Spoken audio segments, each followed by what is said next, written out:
Hey guys, welcome to a brand new episode of Mario Kart Tour. Today we are talking about some top tips for ranking up in multiplayer, so you can get those amazing rewards for ranking up. Right, when you get to S rank, that's when the reward. And there's no rewards. There's still no rewards, as far as I'm aware. But just for status alone, knowing that you're an S ranker if you're in gold or an A ranker in standard, I mean, it'll bring some sense of pride. So we're going to be going into just some top tips because Mario multiplayer plays out very different compared to single player. So just going to be talking about some of the things that strategies I've been using to rank up and going into certain tracks. So let's start with the first one.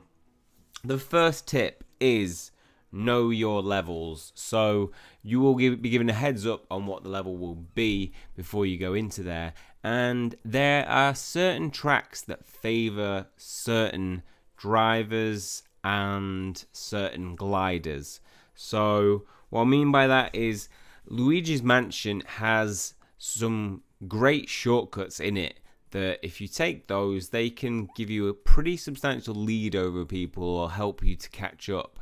And when anything has a shortcut like that on it, so they're the ghost panels in Luigi's Mansion, or like Toad Circuit, which, I mean, as you can see there's the clear little ramp that you can take off where you can cut out a whole corner and get a little jump boost off.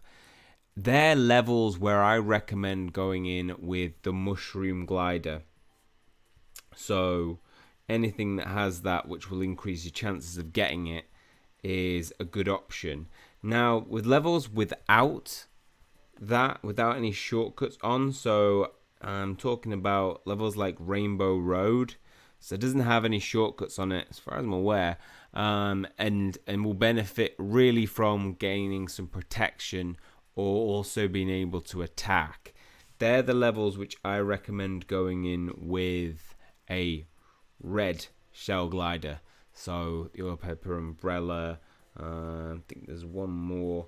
Yeah, the strawberry crepe, because red shells are the guaranteed hits on the people in front of you pretty much, unless you end up hitting something or somebody else casts a sound horn or something to stop it coming.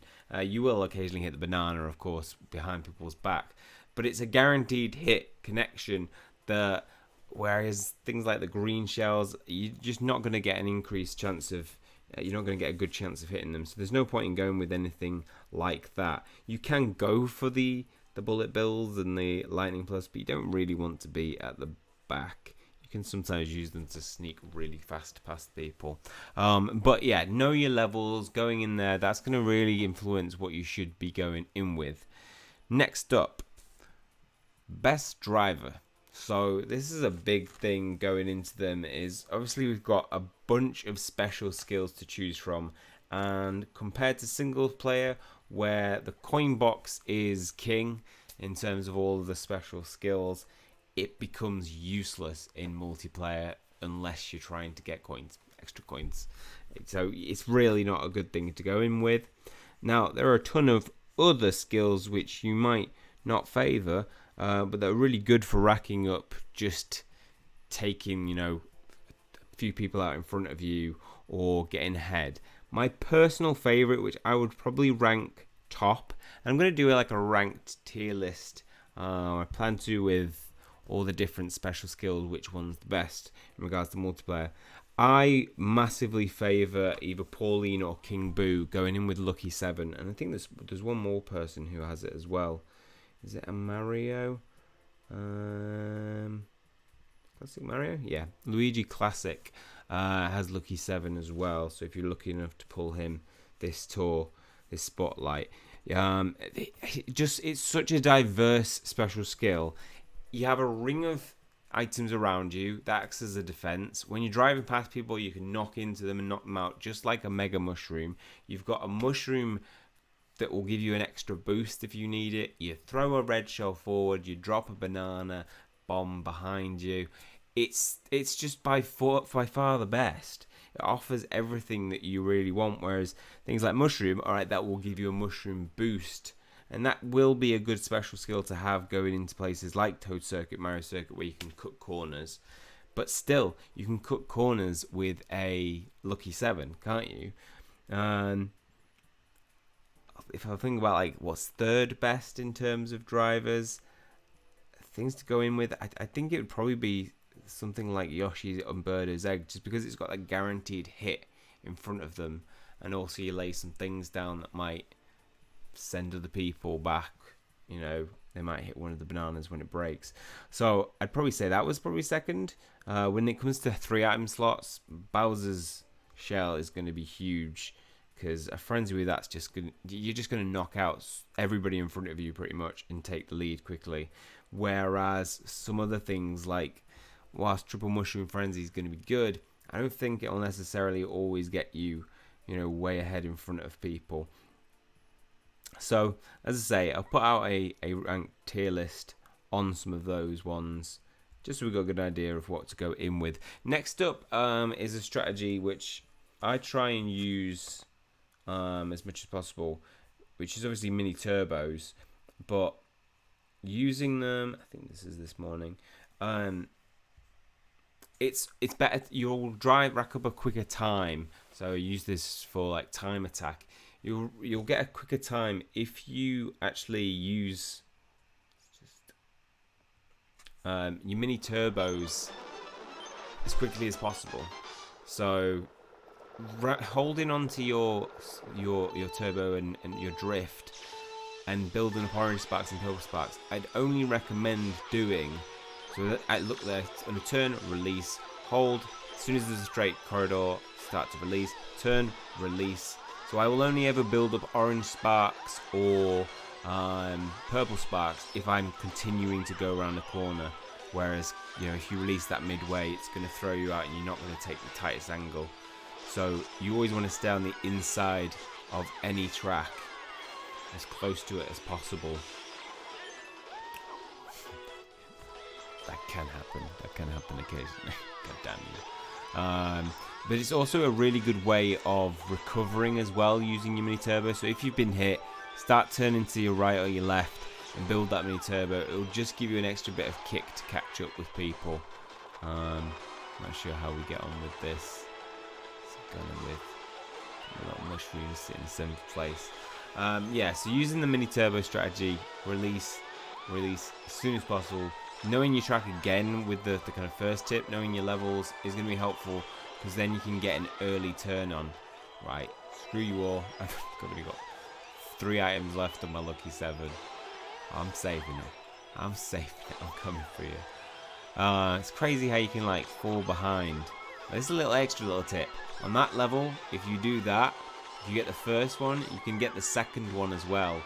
And so end up with, in that short section, getting 6 items on the 2-item slots, or 9 when it comes to the 3-item slots. Just an extra little tip for Rainbow Road. What shall I do on this one? So, fourth choice is glider choice. We touched on this briefly. We're talking about what's best to go in with. This is a level where I would favour getting a red item slot. I really think they're the only 2 choices that you want to be going for. You may use bananas. Bananas are good for when you're in first place, because if you lay bananas behind you, are we just gonna pull third? Pull third on that. So with a banana, some people like to stay up front and drop bananas behind them. So I saw a S player, and he was dropping the bananas like right in front of me. He must have been watching behind him, because he hit perfectly. Maybe he just got a lucky shot in. But they can be used to knock his second place in further back, which means you've got a bigger gap between first and second and third. And then they start battling out and hitting each other, whereas you've only got one really attack coming from whoever's in front, other than Lightning Bolt and Blue Shell. So bananas can be used strategically like that, but I just think in terms of glider, your best options are your mushrooms, because it can allow you to cut corners, and also can be used as a recovery tool. So if somebody does hit you, you use your mushrooms quickly, and you'll pick up. You won't lose too much time using that. Whereas look at the other ones, there's nothing other than that. red shell, mushroom, and bananas. Maybe bob-bombs as well, instead of bananas. But I like the fact that bananas, you can lay them down and they potentially act as the threat for the second times round. And that's the main tips really. There's the ones that I've kind of thought about as what hopefully will help you, just in a little bit ways. So like as I said, today I played an S rank player. I think you rage quit after. Was it this one? No. I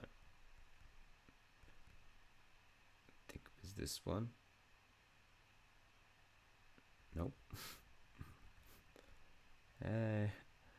This one? Oh yeah, this is where we got two S's in a row.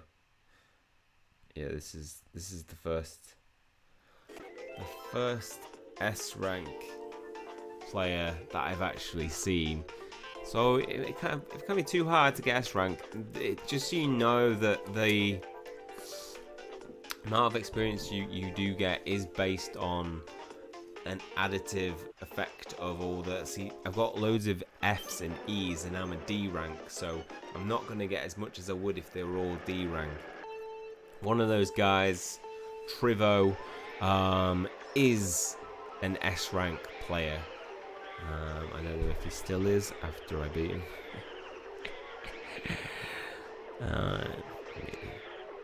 Maybe he did rage quit.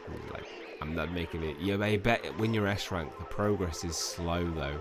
I bet you get a lot less experience for a first place win when you've got a lot of people making up F's and E's and the occasional D rank probably.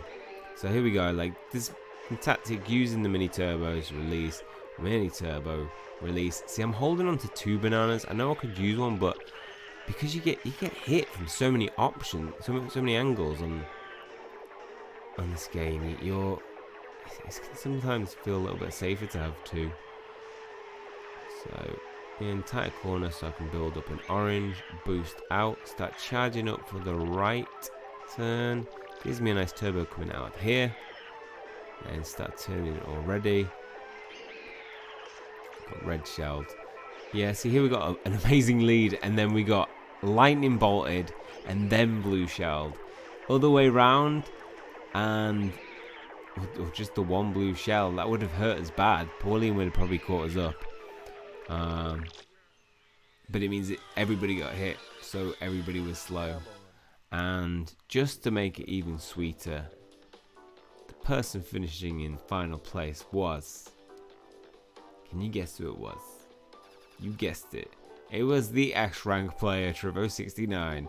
But he goes in there with... Okay, so he employs Red Shell as the glider and King Boo, so Lucky 7 as the special skill going in there. So it's good to see that, like, I'm not the only one thinking about it. Yeah, and one thing that we have missed, obviously, is within the Know Your Levels part is your car. This really does feature in that different levels really will benefit from jump boosts, mini turbos, or dash panels better than others, more than others. So things like Mario Circuit T, a trick level, is going to have a lot of jumps. It could also have a lot of dash panels in. Mario Circle does have a fair few. So that's a good option to have a dash panel or a jump boost over a mini turbo. Levels like, let's think of one that might benefit more. The mini turbos. Toad Circuit would probably benefit dash panels. Again, Remix Mario T, jump boosts. Luigi's Mansion R has a few jumps in it, but probably more. I'd probably rank up. You get a lot more mini turbos in Luigi's Mansion R, so that's probably going to be a better level going in on that. Mario Circuit Plane, I'd probably say dash panels, to be honest. Ghost Valley 1, very short track, not a lot of jumps other than these little risen platforms. I'd probably say And that Ghost Valley one is one that you have to be using mushrooms and benefit, and because if you take that shortcut with the King Pooh signs, it makes a huge difference. You jump in front of everybody, so definitely recommend using Glide for that. But in terms of kart options, I think I would probably favour Mini Turbo going into that. Jump boost dash panel. Yeah, I would use Mini Turbo. I'm probably going to pull more Mini Turbos each lap than I would jump boosts. So that's my little tips on how to rank up in multiplayer. Let me know how you've been getting on, guys, how you've been doing down below in the comment section. Let me know what rank you currently are in multiplayer. Also give me your thoughts on it. What are your impressions of the first few hours, really, first day, almost full day of playing the multiplayer. Does it meet your expectations? Does it have areas where you think it needs to be improved? I think for starting it works well. I haven't had too many connection difficulties. Haven't been kicked out once. I don't know, maybe once. I was kicked out once, but that was due to my own connection because I went in a dead spot in my house. Whereas, like other games I played, they do usually have a lot of teething problems at the start. So I think that element they've got down. I like the competitive element in it, and I like the ranking system, but I don't like the fact that it hasn't got rewards. We'll be getting, I think we've met the 30k tweets, retweets of the Twitter campaign, so we will be getting 30 rubies. But I feel like, they could have just scattered. If they'd scattered those 30 rubies across each rank, that would have been great. I suppose it wouldn't benefit them because the Twitter campaign will help them get word of mouth. But maybe they should just do both. They get rewards for leveling up on your player level. I don't understand why you don't get that for multiplayer. But hey ho, who knows? Maybe they will introduce that at a later date. Like I say, let me know your thoughts in the comment section below. That is all for this one. Hopefully you guys enjoyed it and found it helpful. If you have, please leave a like on the video, hit subscribe if you want to keep up to date with future content. That's all from me. See you guys soon.